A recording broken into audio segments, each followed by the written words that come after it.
할렐루야. 하나님 살아계십니다. 살아계신 그 하나님의 은혜와 평강과 축복이 저 여러분들과 영상으로 예배하는 분들에게 함께하게 되기를 주의 이름으로 축복합니다. 오늘 설교 제목이 좀 어렵죠? 네, 다 여러분들 보통 상식이니까, 그죠? 리프트업이라는 말은 그 리프트한다, 끌어올린다 이라는 말입니다. 리프트업이라는 말은 사람의 생각과 또 시야와 이런 것들을 고양시키다, 높이 들어올리다 이런 뜻이고요.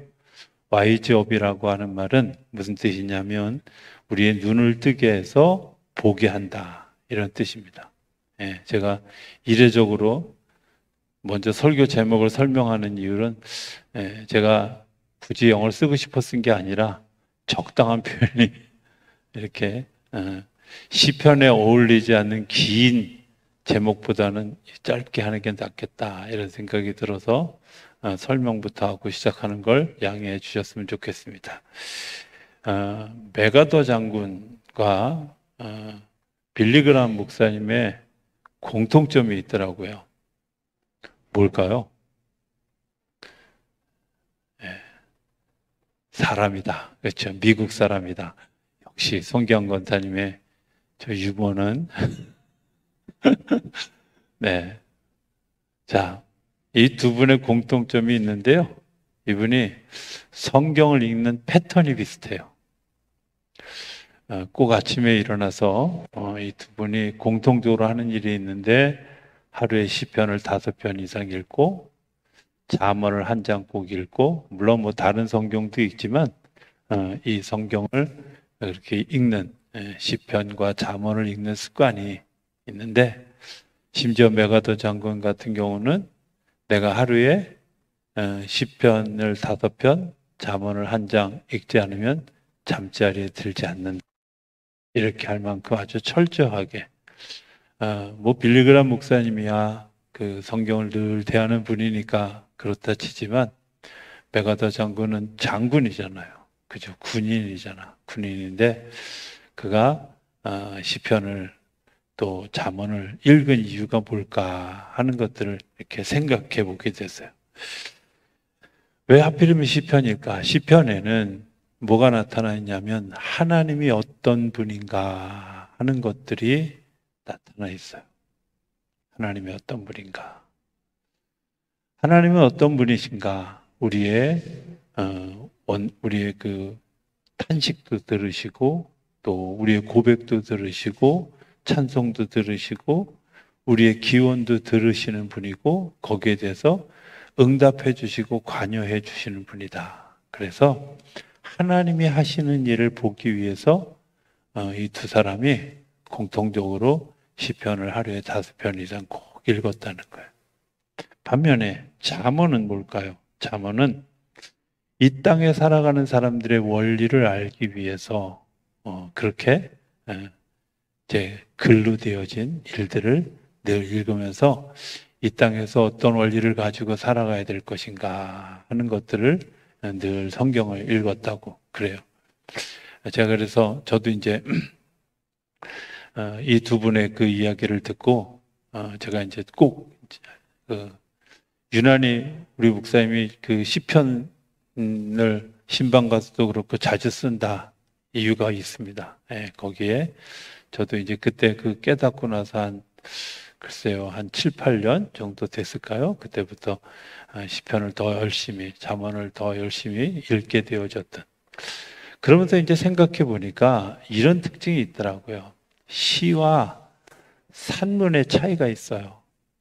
국어 시간은 아니지만 좀 설명을 하면 시는 여백이 많잖아요.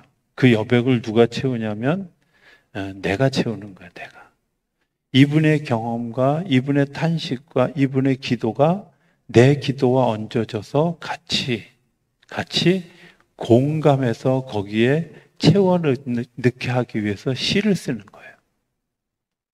그러니까 시편 기자가 막 열심히 탄식할 때 그분의 탄식만이 아니라 이게 네, 맞아요. 저도 이런 탄식이 있어요. 저도 이런 아픔이 있어요. 제가 막 힘들 때, 막 사람으로부터 막 이렇게 힘들게 경험할 때, 시편을 제가 통쾌하게 읽은 적이 있어요. 그 시편 기자가 뭐라 그러냐면, 하나님 그런 놈들 왜 가만 놔두세요? 막 이런 거 할 때, 주여, 나도 동감입니다. 막 이랬던. 그런데 그게 시거든요. 반면에 잠언은 딱딱 떨어져요. 내가 들어갈 개입할 여지가 있는 게 아니라 가르쳐 주는 거야. 이렇게 하는 거다. 저렇게 하는 거다. 이게 또 조금만 더 나가면 이런 겁니다. 헬라 문학과 히브리 문학의 차이가 거기에 또 있어요. 히브리 문학은 설명하지 않아요. 그냥 통보야. 그죠? 내 이웃을 내 몸과 같이 사랑하라. 히브리 문학이에요. 헬라 문학은 어떻게 하냐면 바울처럼 설명을 다 해요. 너희가 무명한 자 같으나 유명한 자고 없는 것 같으나 있는 것 같고 어쩌고 저쩌고 막 설명이 굉장히 많아요. 그래서 바울의 서신이 되게 많은 거예요. 헬라파 사람들에게 쓴 설명들이 되게 많은 거죠. 우리가 이제 성경을 이해하면서 중요한 거, 성경의 대부분 바울 서신과 서신을 제외하고 거의 구약의 대부분은 히브리 문학이에요.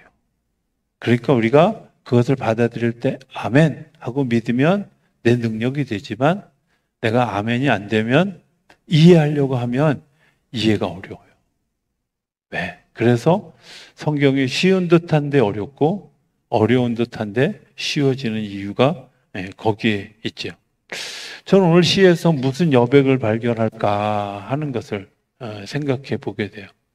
시편 1편을 굳이 영어로 하면 I lift up my eyes to the hills예요. 그러니까 나를 lift up 시켜주세요. 고양시켜주세요. 보게 해주세요. my eyes, 내 눈이 그 산에 있는 그 일들을 보게 해주세요. 라는 뜻이에요. 자, 산이라는 게 뭘까? 이스라엘 백성들에게 산은 굉장히 중요한 장소인데 하나님을 만나는 장소예요. 십계명을 받았던 데가 어디죠? 네, 시내산이죠. 엘리야가 하나님의 음성을 들었던 장소가 어디예요? 네, 호렙산이에요. 그죠? 또 유다와 이스라엘이 갈라져서 유다에는 예루살렘 성전이 있는데 예루살렘 성전도 해발 2,000m 가까이 높은 동네에 성전이 있고요. 그리고 사마리아 사람들도 자기네 동네에서 성전을 지었는데 자기 나름의 산당을 지었는데 마을 이름이 산당이잖아요. 근데 어디다 지었어요? 그리심산에 지었어요. 그러니까 이스라엘 백성들에게 산은 그냥 산이 아니라 하나님이 계시는 곳, 하나님을 만나는 곳. 내가 하나님을 바라보면 내가 갖고 있는 그런 그 관점으로부터 더 높이 올라간 무언가를 볼 수 있다고 생각해서 그들에게 산은 늘 바라보아야 되는 장소였던 거예요. 그러니까 리프트업하기 위해서 바라보아야 했던 장소. 이해되시나요? 그러니까 마치 우리가 지금 이제 성전을 바라보는 것과 별로 다를 바 없는 거죠. 예배당을 와서 예배드리면서 이곳에서 하나님을 만나기를 원하는 그런 시간들을 가지고 있는 거예요. 자, 근데 1절, 2절의 내용이 되게 재밌어요. 뭐라 그러냐면 내가 산을 향하여 눈을 들리라 나의 도움이 어디서 올까? 질문하잖아요. 그죠? 질문이 있어요. 내가 산을 향하여 눈을 들리라. 아까 제가 얘기했죠? I lift up my eyes to the hills. 그러니까 내가 산을 향하여 눈을 들었는데 뭐 했다고요? 산을 들었는데 내가 나를 좀 고양시켜줄, 나를 좀 이렇게 성숙시켜줄 무언가가 필요한데 누가 나를 도와줄 수 있을까? 이렇게 질문하는 거예요. 2절은 거기에 대해서 답하듯이 답하는데 뭐라 그래요? 나의 도움은 천지를 지으신 여호와에게서로다. 네. 아멘 하신 분들에게 하나님의 복이 있을 줄로 믿습니다. 이런 때 아멘 하는 거예요. 그렇잖아요. 내가 산을 향하여 내가 나를 고양시키기 위해서 주님께서 말씀해 주시는데 어디 가야 주님을 만날 수 있대? 어떻게 해야 돼요? 누굴 바라봐야 돼요? 그렇게 물어볼 때 나를 지으신 천지를 지으신 여호와에게서로다. 이게 우리에게 정답이잖아요. 자, 그런데 왜 우리가 신앙적인 방황을 할까요? 그 이유는 뭘까? 이런 거잖아요. 바라는 보는데 만난 적이 없어요. 아니, 우리가 기대는 하는데 잘 만나지는 못해요. 제가 여러 번 성경 공부하면서 얘기했죠. 마태복음 5장 1절은 되게 재미있어요. 이렇게 얘기해요. 예수께서 무리를 보시고 산에 오르셨는데 예수님이 가르치려고 딱 앉았는데 제자들만 와 있어요. 예수님 뭘 보고요? 무리를 보시고, 여러분들, 제가 오늘 여러분들에게 하늘나라의 비밀에 대한 얘기를 해드리겠습니다. 우리 같이 갑시다. 그랬는데 그들을 보고 그들을 데리고 산에 올라갔는데 남아있는 사람들은 제자들밖에 남아있는 사람들이 없는 거예요. 신기하죠? 오늘도 우리가 같은 생각이에요. 주님께서 우리에게 말씀하시고 우리에게 말씀하신 일들을 내가 너에게 가르쳐 주기 원하겠다 하고 주님께서 말씀하실 때 사실은 그 말씀을 듣기를 원해서 끝까지 따라가는 사람들은 그렇게 많지 않다는 거예요. 가다 넘어지고 가다 주저앉고 가다 쉬고 하는 사람들이 생각보다 너무 많다는 거예요. 수많은 무리들을 보고 예수님이 산에 올랐는데 제자들만 올라왔어요. 저는 여러분들이 제자가 되어줄 수 있게 되길 바랍니다. 무리 가운데 서 있는 게 아니라 한 10년 전쯤에 나온 책이 있어요. 그 책이 사실은 한 40년, 35년 전에 오르티즈라고 하는 아르헨티나의 목사님이 제자입니까? 라는 책을 이렇게 좀 각색해서 우리식으로 팬입니까? 아니면 제자입니까? 라는 질문. 둘 다 비슷한 얘기인데요. 여러분들은 제자여야지 팬은 의미 없어요. 그렇죠? 팬은 그냥 한번 소리 지르고 이렇게 가지. 그러나 제자들은 예수님과 만나고 예수님과 이야기하고 하는 일들이 일어나요. 또 마태복음 17장에 나오는 변화산의 사건도 생각해 보면 예수님이 베드로와 야고보와 요한만 데리고 올라간 것처럼 얘기하지만 사실은 그 뒤에 사건에 보면 베드로와 요한과 야고보만 데리고 올라간 게 아니라 모든 제자들을 다 초청했는데 그들이 안 간 거예요. 그들이 안 갔고 베드로와 야고보와 요한이 변화산에서 하늘나라를 경험하는 그런 놀라운 경험을 해요. 근데 그 밑에 있을 제자들이 무슨 일이 일어났냐면 마침 예수님의 소문을 듣고 자기 아이가 귀신 들린 아이의 아버지가 자기 아이 데리고 제자들을 찾아와요. 근데 예수님이 안 계시잖아요. 그러니까 본 게 있어가지고 막 예수님의 제자들이 막 모여가지고 내가 예수의 이름을 명하노니 귀신은 떠나가라 막 이러는데 귀신들이 내롱내롱하고 놀리는 거죠. 그러니까 얼마나 웃겨. 그러니까 데려왔던 이 아버지가 너무 실망해서 마가복음에는 뭐라고 얘기했냐면 예수님 보자마자 예수님 할 수 있거든 우리 아이를 고쳐주십시오. 그래서 나온 얘기가 있죠. 예수님이 할 수 있거든이 무슨 말이냐. 믿는 자에게는 능치 못할 일이 없다. 29절에 가면 뭐라 그래요? 기도와 금식 외에는 이런 유가 나타날 수 없다고. 여러분들 내가 주님을 만난 그 만남의 경험이 없으면 하나님을 믿는다라고 하지만 그 믿음이 우리에게 사실은 굳건한 믿음이 되지 못한다는 거예요. 우리가 사석에서 이제 많이 얘기하는 분들 있잖아요. 그죠? 예. 겉으로 보면 굉장히 좋은 남편하고 사는 부인, 또 굉장히 좋은 부인하고 사는 남편. 근데 그런 얘기는 잘 없는데 제가 어쨌든 좋아 보이는 남편하고 살면서 막 부인 앞에서 당신 남편이 너무 멋있다고 그러면 대부분 뭐라 그래요? 예. 평상시 하던 대로 해봐요. 살아보라고. 살아보라고. 그죠? 여러분들 그렇잖아요. 여러분들 내가 예수님하고 살아봐야지 아는 거지. 예? 예수님하고 살아봐야지 아는 거지. 살아봐야 여러분들이 예수님이 얼마나 좋은지. 내가 예수님과 더불어 살아봐야 예수님이 정말 얼마나 놀라운 분인지 알 수 있을 거 아니야.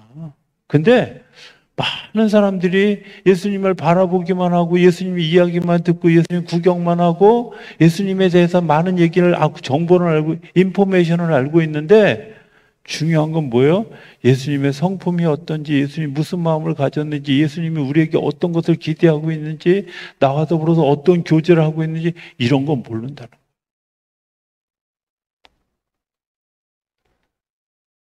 생년월일 알고 어디서 태어나고 종교가 뭔지 이런 거 안다고 해서 내가 그 사람에 대해서 아는 게 아니잖아요. 마찬가지예요. 내가 산을 향하여 눈을 든다고 하는 건 그런 거죠.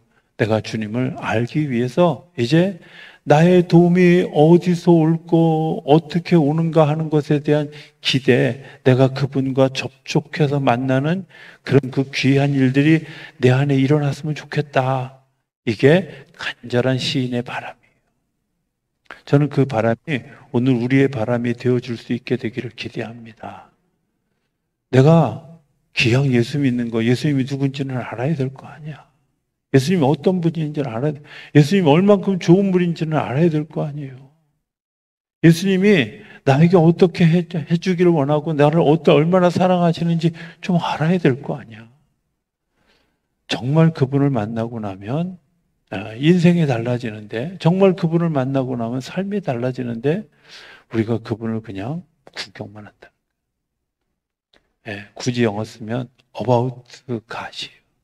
하나님에 관해서는 아는데 하나님을 몰라. 저는 올 여름을 지나면서 우리 성도님들이 하나님을 깊이 아는, 특별히 다음 주간에 우리 수련회를 가는 갑자기 인원이 들어가지고 제가 34명이에요? 2명? 4명 아니에요? 네. 전사님 몇 명? 네, 34명이래요. 저기서 손가락 4개 이렇게 딱. 네, 40명이라는 줄 알았어. 어찌됐든 저는 그분들이 하나님을 경험하는 역사가 일어나게 되기를 기대합니다. 네. 우리 주보에 눈여겨보신 분들 알지만 우리 공회 예배 마지막 줄에 써있는 글 보셨어요? 지금부터 여러분들에게 삶으로 시작되는 예배가 시작됩니다. 내가 들은 말씀이 여러분들의 삶의 자리에서 그 말씀이 살아 움직여져서 내가 사는 게 예배예요. 내가 하나님을 만나는 장소는 어디냐? 내가 이곳에서 하나님을 만나지만 그 하나님과 더불어서 같이 걸어가면서 되어지는 모든 일들을 같이 하는 거, 그게 예배예요. 여러분들 자전거 타는 놀러 가는 거 아니에요. 자전거를 타는 동안에 하나님을 만나요. 정말 힘들 때 도우시는 하나님을 경험하고요. 정말 햇빛이 쨍쨍 내리실 때 주님 구름으로 좀 살짝 덮어주시면 안 될까요? 근데 놀랍게 구름으로 가려주시는 하나님을 발견하고요. 먹구름이 잔뜩 껴서 하나님 지금도 힘들어 죽겠는데 내가 땀으로 범벅인데 거기까지 빗물까지 섞이면 저 너무 힘들어요. 그러면 빗물로 샤워해라 그러고 소나기를 주실 수도 있고, 그렇죠? 때로는 필요하면 하나님이 구름을 멈춰서게 하는 일들도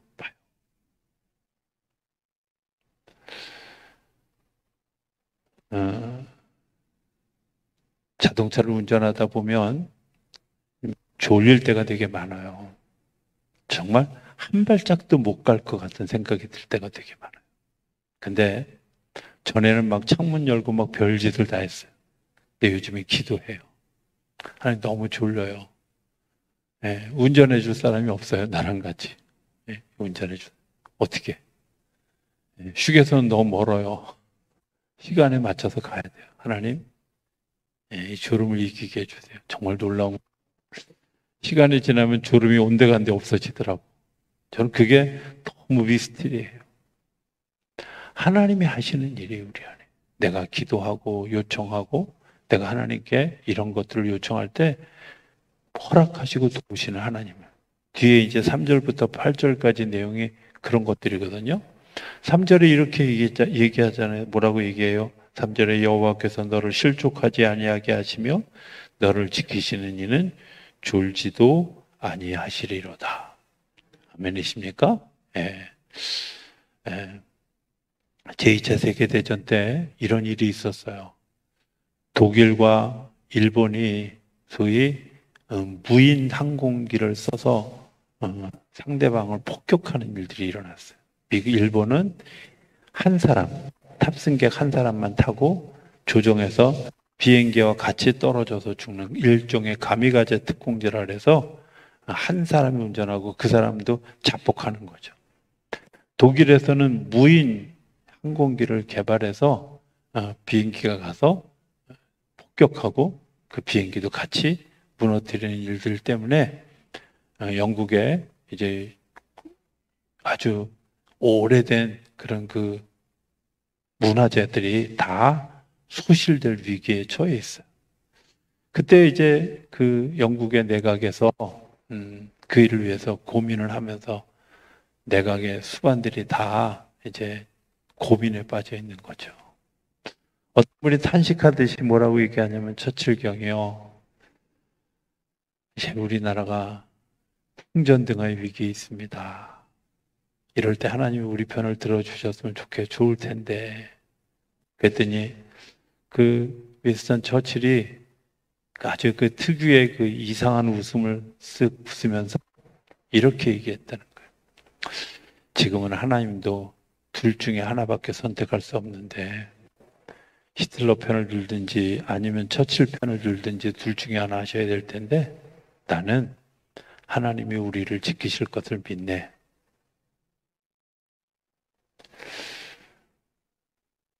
나 때문에 믿는 게 아니라 세계의 평화를 위해서 하나님이 하나님의 길을 따라가는 우리를 지키실 것을 믿네. 이게 믿음이잖아요. 그죠? 하나님이 나를 지켜주실 것을 믿네. 하나님이 나와 함께 하실 것을 믿네. 너무 중요한 일이에요. 주님이 우리를 지키시는 이유는 뭐예요? 우리를 너무 사랑하셔서 지키시는 거고요. 너무 사랑하기 때문에 졸지도 아니하시고 지키시는 거예요. 사랑의 심리학이라고 하는 책을 쓴 스탠버그라고 하는 사람이 있는데요. 이 사랑을 하고 사랑한다는 것의 의미를 크게 세 가지로 얘기해요. 하나는 친밀함이에요. 내가 정말 사랑하면 친밀해지죠. 같이 있고 싶어요. 심지어 일심동체가 되어지잖아요. 갓난아기들이 엄마를 바라보면서 엄마와 거의 붙어 있잖아요. 그죠? 그게 친밀함이에요. 내가 예수님과 친밀하다는 건 뭘 의미하냐면 내가 예수님 바라보고 예수님과 같이 얘기하고 예수님과 같이 친해져서 친밀해져서 정말 떨어질 수 없는 관계가 되어진 게 예수님과 나와 사는 관계예요. 두 번째는 패션이에요. 열정이. 보통 이제 우리가 이 두 가지 단어를 얘기하거든요. 열심이라는 단어와 열정이라는 단어 얘기하는데 뭐가 다를까? 열심은요, 땀을 흘려서 기를 쓰고 일하는 거고, 열정은 내 안에서 그게 솟아올라서 즐기는 거예요. 아세요? 프로처럼 일하는 것보다 더 능력 있는 힘이 어디서 나오는지 아세요? 놀듯이 하는 거예요. 놀듯이. 제가 아주 오래전부터 기도하면서 하나님께 이런 기도해요. 하나님, 제가 목회하는 거 열심으로 하지 않고 열정으로 하게 해주세요. 놀듯이 즐겁게 행복하게 할 수 있게 해주세요. 기도 제목. 그래서 뭐 가끔은 안 그렇지도 하지만 설교 준비할 때 되게 행복하고 성경 공부 준비할 때 되게 행복하고 기도할 때 되게 행복한 이유가 제가 그런 기도를 하나님이 들으신다고. 세 번째, 사랑하는 사람끼리 나타나는 굉장히 중요한 전적 위탁과 헌신이에요. 토탈 커뮤니티. 그러니까 주님께 내가 전적으로 위탁하기도 하고 주님이 하시는 말을 내가 전적으로 믿는 거예요.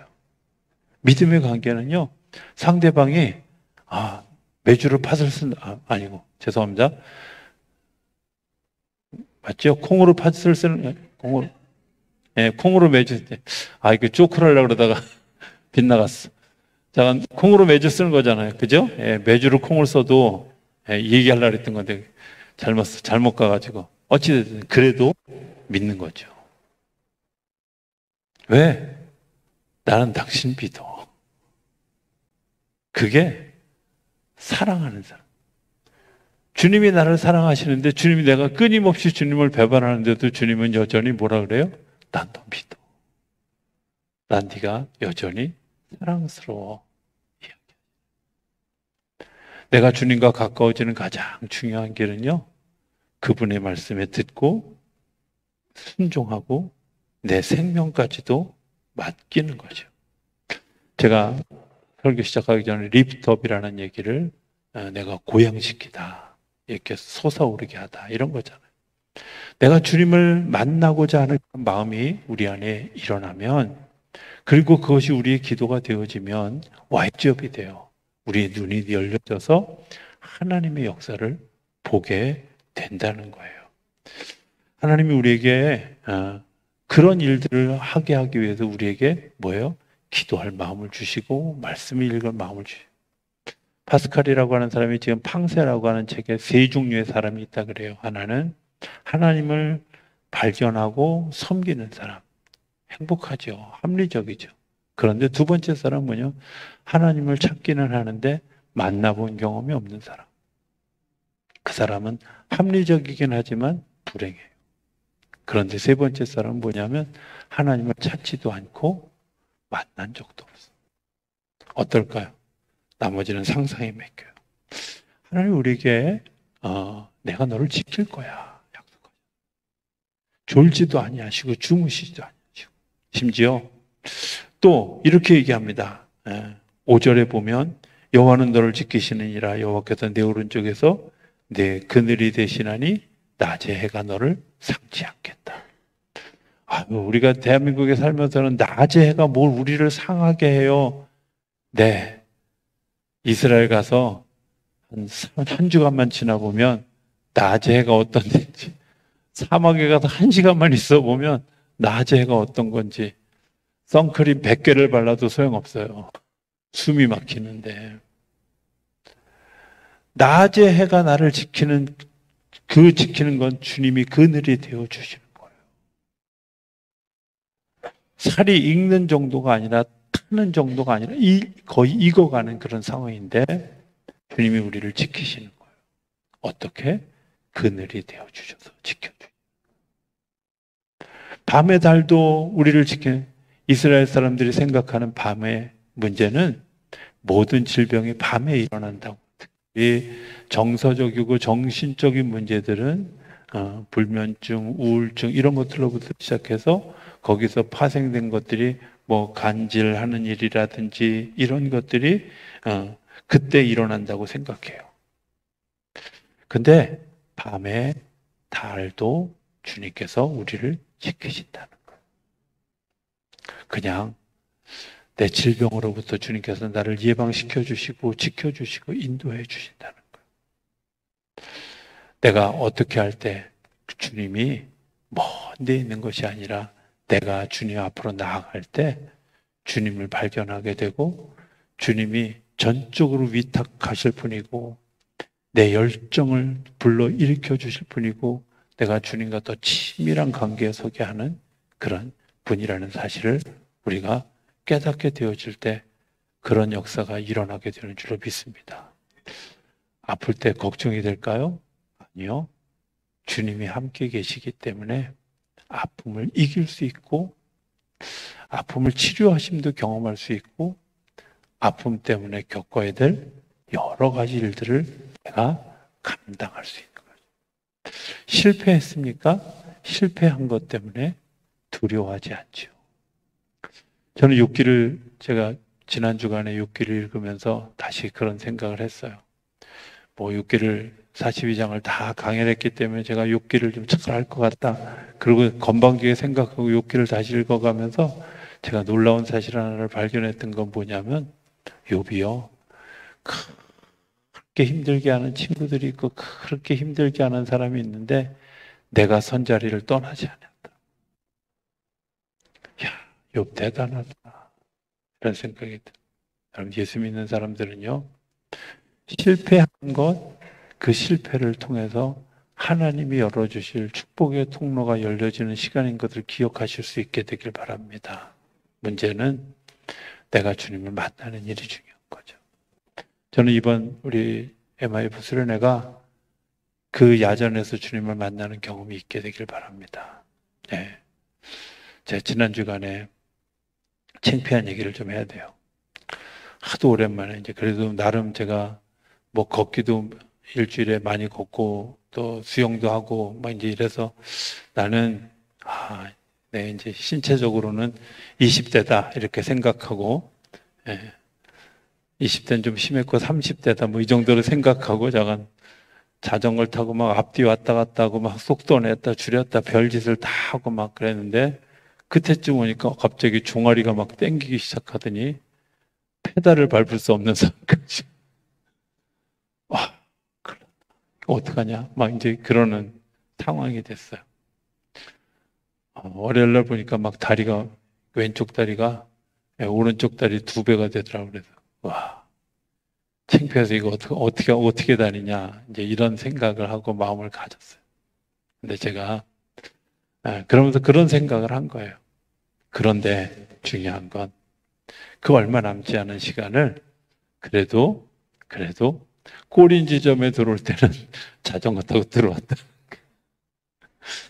하나님이 힘 주시고 기도할 수 있도록 내가 내 의지가 아니라 하나님의 도우심을 기대할 수 있는 시간으로 나를. 어쩌면 우리 학생들이 뭐 지난주에 같이 타보니까 퍼질 위기에 있는 사람들도 좀 있어 보이고 건방을 떠난 사람들도 있어 보이고 어쨌든 누구 상관없이 저는 주님께 기도할 수 있는 시간들이 있을 거라고 믿습니다. 그런데 그 기도를 통해서 주님을 경험하고 만나는 그리고 가서 되어질 모든 일들을 통해서 하나님을 경험하는 그런 일들이 일어나게 되기를 기대합니다. 아직도 제주도의 본토민은 1.8%만 예수 믿어요. 제주도의 본토민들은 이주에서 들어간 사람들이 있어서 8% 정도라고 그러는데 아직도 제주도는 자기들 말로 제주도에도 목회하는 선후배 목사님들의 공통 얘기가 선교지다 이렇게 얘기해요. 우리가 그 선교지에 가는 거예요. 거기서 하나님을 만나는 경험, 우리 MIF 수련회가 그런 경험이 되어줄 수 있도록 저도 기도하고 여러분들도 같이 기도하고 그리고 우리 가는 분들도 그런 기대가 있어져서 사실은 다음 주에 제가 우리 김웅수 장로님이 잠깐 생각하고 있었던 거 살짝 잊어버렸던 거를 일깨워 주셨는데 반주자도 없고 아무도 없어 설교자 외에는 아무도 없더라고 생각해 보니까 그래도 여기서 우리 같이 모여서 기도할 거예요. 그죠? 뭐 반주자 없으면 아카펠라로 하면 되지 뭐 어때? 어찌됐든 우리가 같이 또 하나님이 또 감동해서 누가 또 반주하게 자원해서 또 나서줄지 또 어떻게 예전에 피아노를 치시던 분이 갑자기 나 한번 해보겠습니다 하고 나설지도 모르는 일들이 있을지도 모르잖아요. 어찌됐든 우리가 같이 기도하고 한 것 때문에 하나님을 만나는 경험이 일어나는 다음 한 주간이 되어줄 수 있게 되기를 바랍니다. 그렇게 되어줄 수 있기를 주의 이름으로 축복합니다.